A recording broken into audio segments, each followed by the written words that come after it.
안녕하세요. 빌딩 소영의 안소영입니다. 오늘은요, 저희가 굉장히 특별한 스페셜한 걸 하나 준비했습니다. 바로 건물주 로드맵인데요. 지난주에 제가 대출 규제로 인한 걸 말씀드리면서 다주택자들 이제부터 조심해야 된다라고 말씀드렸죠.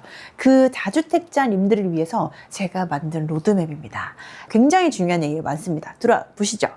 야, 너도 건물주 할 수 있어. 오케이, 좋습니다. 자, 저희가 처음 기본 현금을 얼마로 잡았냐면요. 5억으로 잡았습니다. 왜 그랬냐면요. 저희가 부동산, 지금 빌딩을 투자를 시작을 할 때 5억 언더의 현금을 가지신 분들이 많아요. 그래서 어떤 경우까지 있었냐면 정책자금을 활용하면서 건물을 투자해서 영원으로 우리가 건물을 투자할 수 있다. 이렇게 하시는 분들이 있어요. 네, 안 되는 거 아닙니다. 그렇지만 정책자금이라는 건요. 아무것도 없는 법인의 돈을 빌려주지 않아요. 기존에 운영하고 있는 법인이어야만 수익이 그리고 어느 정도 나와야만 가능한 자금입니다. 그래서 영원으로 부동산 투자는 사실상 좀 힘들다고 보시면 되겠죠. 그래서 이제 5억으로 잡았고 5억 언더는 그럼 어떤가요? 하셨는데 5억 언더 무조건 가능하다라고 말씀드려요. 그러나 가능은 한데 좋은 건물을 살 수 있을까요? 생각하면 아니요. 그렇기 때문에 건물주는 될 수 있으나 건물 투자는 못합니다. 5억 언더로. 투자라고 하는 건 회수성이 빨라야지 투자라고 할 수 있는데 5억 언더면 사실 투자 회복이 굉장히 느릴 수밖에 없고 과연 투자라고 할 수 있을까라는 것도 의문이 듭니다. 그래서 저는 최소 5억으로 잡아봤습니다. 자, 이제부터 주택시장의 규제로 인해서 지금 상당히 빠르게 전세가 월세화로 바뀌고 있죠. 네. 그래서 그 전세시장이 위축되고 월세가 전환이 가속화될 것이다. 이거는 당연히 아는 사실이시고, 최근에 가장 유행하는 것 중에 공간 임대업이 있죠. 스튜디오를 빌려준다든지 파티룸을 빌려준다든지 뭐 예를 들어 숙박업도 그런 개념인 거죠. 근데 그런 공간 임대업, 단기 임대업이 굉장히 지금 활발한 시장입니다. 그래서 그런 건 전략이 굉장히 잘 짜신다면 또 임대 수익률이 우리가 평균치 3%라고 얘기하는데 그거보다 훌쩍 넘는 수익률도 얻으실 수 있어요. 그래서 월세 임대 수익이 핵심 경쟁력입니다. 그리고 두 번째로 이거와 연관된 게 이제 공실률이죠. 역세권, 그 다음에 입지, 그리고 상권, 이런 거 무시할 수 없습니다. 점점 더 상권이 좁혀져 있기 때문인데요. 일단 외곽권 중소형 빌딩 공실률이 증가하죠. 외곽권이라고 하면 서울 외곽이라고 제가 말씀드리는데 서울 외곽은 건물 사시면 안 됩니다. 이제부터는. 그리고 서울 외곽에 근데 내가 너무 좋은 빌딩을 봤어. 그 좋은 빌딩의 조건은 뭐세요? 임대 수익률이죠. 임대 수익률이 8%, 9% 나오죠. 매입을 했어요. 그럼 내 손에 들어와서 임대 수익률이 꾸준히 유지돼서 바로 매각이 되면 상관없는데 매입을 하는 순간 건물은 또 노후화됩니다. 그럼 임대 수익률이 늘어날까요? 아니죠. 줄어들겠죠. 근데 줄어들지 않기 위해서 나는 가만히 있을까요? 아니죠. 또 건물에 돈을 쓰겠죠. 그러면 내가 얻는 수익률을 또 주는 겁니다. 그렇다시피 외곽권 건물들은 아무리 수익률이 높아도 웬만해서는 하시지 않는 게 좋습니다. 그리고 소유보다 운영이 생존의 핵심, 같은 맥락이에요. 지금 건물을 산다는 게 문제가, 샀다가 바로 파는 그런 시장이 아닙니다. 이제는 건물을 사서 내가 어떤 식으로 예쁘게 운영을 해서 수익률을 내서 잘 파느냐까지가 하나의 플랜이 된 거예요. 그래서 중요한 게 단순 임대가 아니고 공간을 어떻게 운영해서 사업을 하느냐, 이게 가장 핵심입니다. 제가 지금 가장 고민인 건데요. 지금은 신축된 건물을 어떻게 공간을 잘 만드느냐, 또는 이 모양이 예쁘진 않는데 이거를 리모델링을 어떻게 예쁘게 해서 우리가 임대를 맞출 것이냐, 이런 것들이 바로 전략입니다. 최근에 가장 중요해요. 그리고 지금 5억이 안 되신다 하면 방법은 공동투자, 조각투자를 하는 그런 회사들이 있죠. 예, 제가 그거를 권해드리기는 그렇지만 한번 실험적으로 해볼 수는 있습니다. 워낙 소액으로 할 수 있기 때문에. 그래서 그런 걸로 경험을 해보시고 진입장벽을 낮춰서 일단 공부를 해보시라는 거예요. 그리고 단계적으로 자산을 그래서 확장을 하는 건데 이때 주의해야 될 거, 공동투자도 조각투자도 입지가 우선입니다. 자, 그러면 슬슬 시작을 해볼 건데요. 우리가 그 과정을 1, 2, 3단계로 나눠봤어요. 첫 번째는 먼저 법인 설립부터 하시길 추천드립니다. 내가 건물 투자를 10년 정도를 한다는 계획 안에는 2년만 투자를 하고 이제 건물 투자 안 할 거야 하시면 저는 법인 설립 추천 안 드려요. 오히려 개인명으로 하셔서 엑시트 하십시오. 그런데 나는 한 10년을 계획을 잡고 빌딩 투자할 거다. 그럼 먼저 법인 설립부터 들어갑니다. 법인 설립 후에 먼저 말씀드린 조각 투자, 예를 들어 공동 투자죠. 그래서 리츠 이런 걸로 시작을 해보시고 경험을 해보세요. 그래서 5억 원 정도, 5억 원 내의 현금을 가지고 연 수익률이 아무리 많이 나도 설꾼 지가가 높기 때문에 3%가 넘기가 힘이 들어요. 그래서 2.5%에서 3% 임대 수익률을 가지고 기간은 한 1, 2년 정도 굴리신다고 보시면 되십니다. 이렇게 해서 법인 구조가 완성이 되고 시장 감각을 익히셔야 돼요. 여기는 그냥 경험입니다. 여기서 내 수익을 막 최대화 해가지고 영끌해가지고 막 가는 그런 거 아니에요. 자, 경험을 했습니다. 그 다음 어떻게? 직접 이제 매입을 하실 차례가 왔어요. 금액은 10억 정도 투자금 생각하시면 됩니다. 자, 법인으로 근생 빌딩을 매입을 하시고 그 다음 리모델링도 하시고 신축도 하실 수 있어요. 근데 이런 경험을 하시려면 이 경험이 없으면 요거를 진행을 못해요. 그래서 이렇게 진행을 하시되 월 수익은 지금 여기보다 이 부분보다 확실히 늘어날 수 있어요. 네, 투자금이 늘어났기 때문에. 그래서 300만 원에서 500만 원 정도의 임대 수익을 얻으실 수 있다고 생각하시고 이 구간을 한 번만 굴리시면 그게 크게 돈이 안 돼요. 그래서 지금 현금 10억 정도의 투자로서는 한 3번 정도 굴리시는 게 가장 좋습니다. 근데 이럴 수 있는 시장이 아니었던 장이 지금 한 2, 3년 있었죠. 한 번 들어가 못 나왔어요. 근데 지금 슬슬 이제 나오실 수 있는 장이 오거든요. 그게 불장이라고 하는데 그때 들어가서 우리는 2년, 3년 있다 팔고 2년, 3년 있다 팔고 이렇게 굴리시는 겁니다. 그렇게 해서 기간은 3년에서 6년 정도 이런 과정이 필요하고요. 그래서 운영용 수익 구조로 시세 차익은 이제 10억에 대한 50%, 5억 원을 잡았는데 사실은 이게 한 번이 아니고 2번, 최대 3번까지는 가능합니다. 그러면 프라임 입지가 투자 가능한 현금이 드디어 모이게 되는 겁니다. 30억 정도.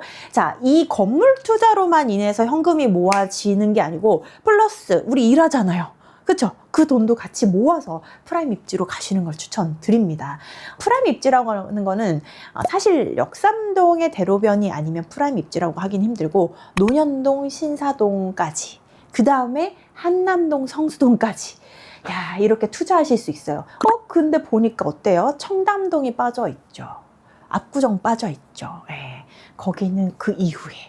왜냐면 30억 투자해서 3%의 수익률을 얻어야 되고 그리고 기간은 7년 차 이후부터 이게 가능하다고 말씀드렸는데 청담동, 신사동은 임대 수익률이 높지가 않습니다. 땅의 가치가 너무 높기 때문에 그 지가에 비해서 임대 수익률이 아무리 많이 나와도 그렇게 높은 건물이 많지가 않아요. 그 압구정에 메인길 있죠. 아디다스 슈퍼스타가 들어가 있는 곳. 그 라인은 임대 수익률이 굉장히 잘 나옵니다. NI가 높기 때문에 거의 100만 원 가까이 넘잖아요. 근데 그런 데가 아니면 청담동, 압구정은 사실상 지가가 높아서 저런 수익률이 나오기 힘들기 때문에 투자로 엑시트하기가 쉽지가 않습니다. 그래서 일단 이렇게 넣었고 대신 노년신사, 한남, 성수 중에서도 이제는 진짜 메인 입지에 들어가셔야 돼요. 그럼 성수도 너무 비싼데 힘든 거 아니야? 사실 맞아요. 성수도 지금은 연무장길은 평당 3억 5천 거의 4억 가까이 되기 때문에 들어가기 쉽지는 않습니다. 그러나 마지막에 한 번은 우리가 질러볼 수 있다는 거죠. 우리 건물주가 청담, 압구정, 성수 이쪽에 많이 몰릴 겁니다. 그리고 마지막에 이제 용산까지도. 그래서 이 과정이 지금 저희가 한번 정리를 해본 거고요. 단계 건너뛰지 마세요. 급해서 여기서 막 급해가지고 저기 가려고 이만큼 빚내가지고 가시는 분 많이 봤습니다. 그분 중에 잘된 분 한 명도 못 봤어요. 그리고 7년 후 프라임 입지 진입까지 그렇게 진행 과정이 되겠습니다. 야, 자산 가치가 벌써 상승 50%면 지금 얼마야? 5억에서 30억. 그쵸? 지금 그러면 몇 년이에요? 6년, 7년 차에. 쉽지 않죠, 아파트로는. 자, 1단계에 제가 말씀드렸죠. 공동투자. 법인을 설립해서 공동투자를 진행하셔도 괜찮다. 자, 그렇게 됐을 때는 개인 소득세 대비 우리가 법인이기 때문에 낮은 법인세율을 이용할 수 있습니다. 22%입니다. 그리고 2단계 레버리지가 활용이 용이하고 비용 처리가 세금이 효율성이 있죠. 법인이기 때문에. 그리고 자산 승계 구조가 확보된다는 게 뭐냐면 우리가 법인을 만들 때 보통 제가 만약 결혼을 했으면 제 이름으로 만들지 않아요. 보통은. 그래서 아이가 있으면 아이를 꼭 끼워서 이렇게 가족 단위의 증여 의 형태를 만들어서 법인을 만듭니다. 방금 제가 뭐라고 했죠? 증여라고 했죠. 증여를 위해서요. 그래서 요거는 자산 승계 구조가 이미 확보가 되는 겁니다. 10년으로 인해서. 그래서 그렇게 돼서 법인 구조 성장의 기반이 되겠죠. 대표님 여기서 조합 투자 이렇게 말씀해 주셨는데 사실 좀 되게 리스크가 있어 보이거든요. 약간 좀 신뢰를 할 수 있을까? 그 문제가 좀 큰 것 같아요. 이 부분은 어떻게 생각하세요? 그러니까 얼마에 매매할 거냐에 협의가 안 돼서 문제가 된 상황도 굉장히 여러 번 봤어요. 그래서 서로 모르는 사람과 하는 게 그래서 편하다는 사람도 있고, 왜냐면 법적으로 묶어놓고 시작할 수 있기 때문에. 그런데 그렇지 않고 아는 사람끼리 해야 나중에 협의가 잘 된다고 해서 아시는 분들하고만 하고 싶어 하시는 분들도 있어요. 근데 이러나 저러나 중요한 건 중간에서 이 공동 투자에 대해서 협의를 해줄 수 있는 PM 역할이 반드시 있어야 된다고 저는 생각이 들어요. 왜냐하면 사람 마음이 진짜 그래요. 간사하다고 해야 되나? 계속 왔다 갔다 하거든요. 그래서 내가 불장에 들어가면 원래 105억이 약속했던 거를 110억에 팔고 싶은 마음이 드는 게 사람 마음이에요. 그래서 이것 때문에 싸움이 나는데 보통은. 그래서 PM이 있다면 먼저 계약서부터 작성을 하고 들어가긴 합니다. 매매 계약에 대한 내가 105억에 팔겠다라는 계획을 세우고 그거를 먼저 픽스합니다. 이거 이상 부르지 않기. 근데 만약에 장이 안 좋을 수도 있잖아요. 그건 정말 최악이죠. 그래서 지금 PM을 하시던 분들이 던지고 그냥 PM비 물려줄게, 너네 알아서 해 라는 경우도 많이 있거든요. 그래서 공동투자가 위험성이 없지는 않습니다. 그러나 PM 역할이 있는 한 법적으로 어느 정도는 보호는 받아요. 문서적으로 정리가 잘 되어져 있기 때문에. 사실은 공동투자로 진입을 할 때는 큰 금액을 하지 못해요. 왜냐면 50% 대 50%면 예를 들어서 뭐 5억을 투자한다. 그럼 5억을 투자하면 10억밖에 없잖아, 투자금이. 그러니까 매매가가 작아질 수밖에 없는 거거든요. 그래서 그렇게 시작을 해야 된다는 거예요. 너무 욕심 부리지 마시고 투자금 30억이라서 내가 5억 들어가고 10억 들어가고 그다음 뭐 15억 들어가고 이런 투자에 끼지 마세요. 그냥 작게 똑같이 똑같은 비율로 들어갈 수 있는 게 들어가야 나중에 의견이 불합치가 되더라도 똑같이 의견을 낼 수 있는 힘이 있습니다. 그 다음에 단독으로 내 힘으로 내 건물을 가질 수 있는 시기가 왔습니다. 너무 설레죠. 바로 강남 가고 싶으시죠? 안 됩니다. 강남 가기에 조금 현금이 모자라요. 그럴 때는 약간 주춤, 욕심을 약간 내려놓으시고 어디로 가셔야 되냐? 송파, 강동, 또 마포, 그리고 영등포, 중공업지. 이런 쪽에 많이 찾으십니다. 그래서 이런 쪽을 찾으신 이유는 다 장점이 하나씩 있기 때문이에요. 송파는 이제 개발여지 그런 것들이 있고, 강동 같은 경우도 송파랑 연계돼서 이제 개발 이런 이슈가 굉장히 많아서 그런 거고, 그다음 마포 같은 경우에는 소액으로 투자를 해서 엑시트를 할 수 있게끔 임대 수익률이 잘 굴러가게끔 되어져 있는 상권이 살아있는 곳들이 많이 있습니다. 마포에 특히 뭐 예를 들면 미로길 같은 경우에는 그래도 많이 자리 잡았어요. 영등포 같은 경우에는 이제 중공업지니까 우리가 400%까지 반듯하게 이제 올라가잖아요. 그런 장점 때문에 다른 데보다 임대 수익률이 조금 더 나올 수 있다. 이런 얘기 때문에 지금 많이 사시는 거거든요. 임대 수익률을 3% 밑으로 절대 떨어지면 안 됩니다. 이쪽은. 왜냐면 임대 수익률 말고 장점이 크게 없어요. 이거를 지금 매수하시는 분은 어떤 성향이냐면 그냥 편안하게 임대 수익 구조를 가지고 좀 오랫동안 끌고 가실 분들이 보통 사시거든요. 마포에 이 개발된 거 사시는 분들은. 그렇기 때문에 말씀드리는 거예요. 그러기 위해서는 어떻게 해야 되냐? 상권이 있는 곳을 사야 합니다. 특히 송파 같은 경우에는 상권이 넓지가 않아요. 그리고 여기 원체 많이 쪼개져 있기 때문에 그 역 중심으로 먹자 라인이 다 조금씩 있어요. 근데 그 조금씩 있는데 그 라인을 벗어나게 되면 정말 횡한 데가 많거든요. 거의 다 빌라촌인 곳이 많고, 그리고 1층 아니면 사실은 최상부 쪽은 조금 상부층 쪽에서는 임대가 힘든 게 송파 지역이에요. 그래서 송파 같은 경우 더 조심하셔야 되고요. 그럼 송파가 이렇다면 강동 어떻겠어요? 더 그렇겠죠. 그래서 강동 같은 경우에 항아리 상권 이런 것도 괜찮은데, 항아리 상권도 그 건물 자체에 이미 학원 이런 데가 잘 들어가 있는지, 최상부층에도 학원이 다 들어가 있는지 이런 거 다 잘 살펴보시고 매입하셔야 됩니다. 기대 수익은 월 잘 넣으면 뭐 300에서 500만 원 정도까지 나옵니다. 그래서 안정적으로 현금 흐름을 만들어 놔야 사갈 수 있는 분이 편안하게 사가실 수 있겠죠. 그래서 6년 차에는 요거를 이제 두세 번 굴려서 5억에서 10억 정도 차익. 저거보다 많이 남을 것 같은데요, 제 생각에. 너무 짠데, 피디님. 그래서 법인 활용, 그다음 리모델링이나 신축을 해서 우리가 공유 오피스나 스튜디오 이렇게 유행하는 이런 임대업을 어떻게 굴릴 것인지, 이걸 잘 활용해 보시기 바랍니다. 리모델링 중심 접근이라고 말씀해 주셨는데 리모델링 비용은 보통 얼마 정도로 생각하면 될까요? 리모델링 같은 경우에는 사실은 우리가 굉장히 많이 알려진 게 평당 600만 원 잡습니다. 근데 지금 직접 해보니까 리모델링 평당 600은 너무 작아요. 인허가의 기간도 꽤 늘려져 있고, 그리고 자재들이나 그 인건비 너무 많이 올랐고, 그 다음 이젠 설계비까지 오릅니다. 벗어날 구간이 없어요. 그래서 평당 600만 원이긴 하지만 우리가 여유 자금 항상 공사할 때 1억 또 조금 간당간당해. 2억 정도 저희 여유 자금을 꼭 들고 계시라고 말씀드리거든요. 여의치 않겠지만 꼭 들고 계셔야 됩니다. 진짜 어떤 일이 펼쳐질지 모릅니다. 드디어 프라임에 왔습니다. 우리 얼마나 고생했어요. 6, 7년 막 고생하고 자산 규모가 예를 들어 30억 됐어. 벌써 너무 좋아. 30억. 30억이면은 우리가 뭘 살 수 있을까? 반파 아파트 살 수 있나요? 못 사요. 그러나 압구정 아파트가 있는 압구정, 반포 주공이 있는 반포 30억대 현금으로 건물 살 수 있습니다. 자본금이 30억 되면요 신중해집니다. 급해지지도 않아요. 남들의 보는 눈도 신경 쓰기 시작합니다. 어디 투자했는데 말 안 하고 숨기고 보통 그러셨는데 이제 30억 정도 되면 나 건물 샀어. 그래서 슬슬 한마디씩 하시죠. 논현동, 신사동 정도, 네, 이 정도까지라고 생각하시면 되시고요. 이런 분들은 직접 운영형 자산을 구축하실 수도 있어요. 브랜드를 자산화하는 전략, 그리고 건물 자체의 브랜드를 육성하는 거. 야, 이건 제가 지금 밀고 있는 겁니다. 내가 직접 할 수 있거나 아니면 내가 브랜드를 만들어서 위탁으로 운영하거나 이런 전략이 가장 지금 중요시 되고 있거든요. 그러기 위해서는 뭐가 중요하냐? 모든 업이 다 그렇지만 SNS나 컨텐츠 마케팅이 반드시 병행돼야 되고요. 그리고 이걸 통해서 지역 커뮤니티 허브 역할을 하게 되면 조금 더 커지겠죠, 규모가. 네, 이 과정이 굉장히 중요합니다. 그래서 결국에는 우리 이자 내고도 700만 원에서 월 1000만 원 이하 정도의 수익을 대부분 가져가시고요. 직영으로 할 때는 뭐 그 부분만 해도 200에서 400만 원 하실 수도 있어요.